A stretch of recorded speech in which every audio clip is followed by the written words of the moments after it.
केतन अग्रवाल हत्या प्रकरणामध्ये पोलिसांकडून सिया गोयलची कसून चौकशी केली जाते आणि आता सियाच्या विरोधातला सगळ्यात मोठा आणि महत्त्वाचा पुरावा हा पुणे पोलिसांच्या हाती लागलेला आहे। सियाच्या मोबाईलमध्ये लोहगडाविषयी तिनं बरंच काही सर्च केलेलं होतं। एकंदरीत काय तर लोहगडाचा संपूर्ण अभ्यासच तिनं केलेला होता असं पोलिसांच्या निदर्शनास आलंय। या प्रकरणामध्ये आणखी जास्त तपास पोलिसांकडून केला जातोय, पण पोलिसांना आतापर्यंत नेमकं काय काय हाती लागलंय हेच जाणून घेणार आहोत। नमस्कार, मी समृद्धी आणि तुम्ही पाहताय टॉप न्यूज मराठी।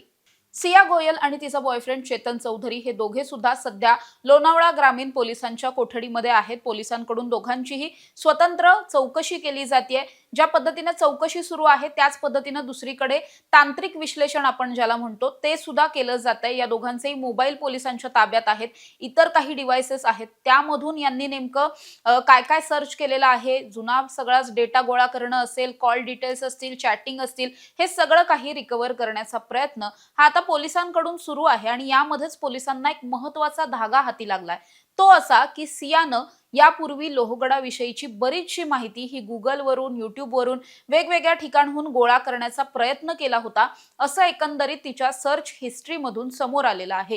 सिया गोयलचा जो मोबाईल आहे त्या मोबाईलमध्ये एकतर सगळ्यात महत्त्वाची गोष्ट आढळली आहे ती म्हणजे गुगल सर्च हिस्ट्रीमध्ये तिच्या लोहगडाचे टोकं कोणती आहेत, लोहगडावरती जाण्याच्या वाटा कोणत्या आहेत वगैरे अशी सगळी बेसिक इन्फॉर्मेशन तिने शोधून ठेवलेली होती।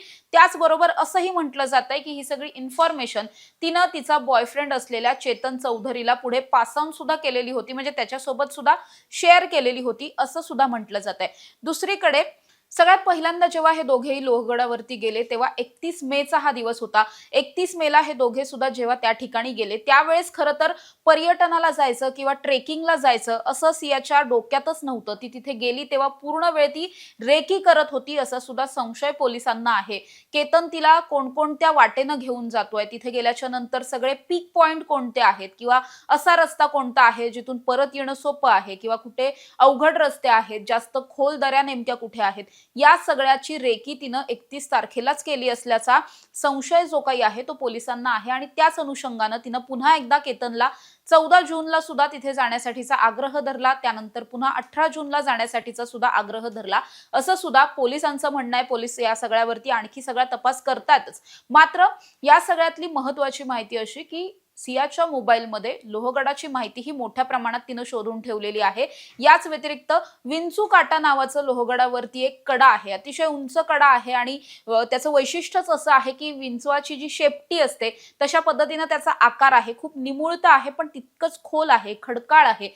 हे जे टोक आहे त्या टोकाची सुद्धा तिनं माहिती सर्च केलेली होती किंवा तिच्या सर्च हिस्ट्रीमध्ये तसे सगळे काही सर्च हिस्ट्री जी आहे ती सापडलेली आहे किंवा तसे सगळे वेगवेगळे टॅब्स तिनं ओपन करून ठेवलेले होते, हे सुद्धा आता पोलिसांना सापडलंय। त्यामुळे एकंदरीत काय की सिया ही लोहगडाविषयीची माहिती शोधत होती आणि लोहगड हाच केतनला ढकलण्यासाठीचा चांगला पर्याय आहे हे तिला समजलेलं होतं, कारण मुळात लोहगडावरती कॅमेरे तसे कमी आहेत, कुठे कॅमेरे आहेत कुठे कॅमेरे नाहीयेत याचा सुद्धा अभ्यास कदाचित सियानं आधीच करून ठेवलेला होता। या व्यतिरिक्त पुण्याच्या आजूबाजूला आणखीन 2-3 गड किल्ले आहेत, सिंहगड सुद्धा आहे, पण तसं न करता म्हणजे जवळच असलेल्या सिंहगडावरती न जाता लांब असलेल्या लोहगडला जाण्याचा निर्णय या दोघांनी सुद्धा घेतलेला होता। प्रामुख्याने या निर्णयामध्ये महत्त्वाची भूमिका ही सियानच घेतली होती असा एकंदरीत संशय आहे, कारण लोहगड हा असा गड आहे की जिथून पडल्याच्या नंतर, कोसळल्याच्या नंतर वाचण्याची शक्यता ही अगदी कमी असते, हे सुद्धा सियाला ठाऊक झालेलं होतं। त्यामुळेच वारंवार लोहगडाच्या ट्रिप प्लॅन केल्या जात होत्या। जवळपास 17-18 दिवसांमध्ये 3 वेळा हे दोघे सुद्धा लोहगडला गेले आणि तिसऱ्यांदा मात्र सियाला जे काही अपेक्षित होतं, जे करायचं होतं ते तिनं तिथं करून दाखवलं अशी एकंदरीत आता माहिती समोर आलेली आहे। त्यामुळे पोलिसांकडून सिया आणि तिचं लोहगड कनेक्शन या सगळ्यावरती आणखी जास्त तपास केला जातोय। आणखी या सगळ्या तपासातून काय काय निष्पन्न होतंय हे पाहणं महत्त्वाचं असणार आहे। अशा ताज्या आणि महत्त्वाच्या बातम्यांसाठी तुम्ही पाहत राहा टॉप न्यूज मराठी, आपला महाराष्ट्र आपली बातमी। तुमची car, electric panel, data server आगीपासून सुरक्षित आहे का? नाही? मग आजच बसवा F protect temperature activated fire suppression device. यामध्ये आहे eco friendly non toxic pressurised liquid जे आग लागल्यास क्षणार्धात ऍक्टिव्हेट होऊन आगीवरती मिळवते नियंत्रण। बसवण्यास अतिशय सोपे आणि सुटसुटीत टेकालिपचे एक दर्जेदार उत्पादन एफ प्रोटेक्ट।